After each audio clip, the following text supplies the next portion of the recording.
Hotman Paris tak suka bisa pakai kris, kantongi uang puluhan juta rupiah di saku celana. Pengacara Hotman Paris bisa mengantongi uang jutaan di celananya meski mengaku tidak bisa menggunakan aplikasi kris di ponselnya.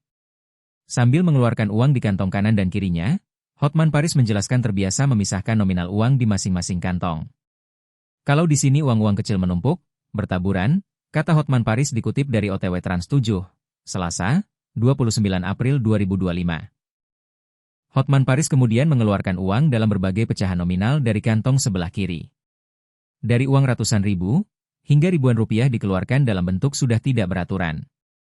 Sementara di kantong celana sebelah kanan hanya ada uang ratusan ribu yang tertata lebih rapi. Pembawa acara OTW kemudian menghitung uang yang ada di kantong kanan dan kiri Hotman Paris yang diletakkan di meja. Salah satu pembawa acara dan komika Kiki Saputri kemudian merangkum singkat meski Anwar Bab masih menghitung uang Hotman Paris. Ini 10 juta rupiah di kantong doang, ucap Kiki Saputri. Meski dikenal kaya, Hotman Paris mengaku cukup gaptek dalam hal keuangan dan perbankan.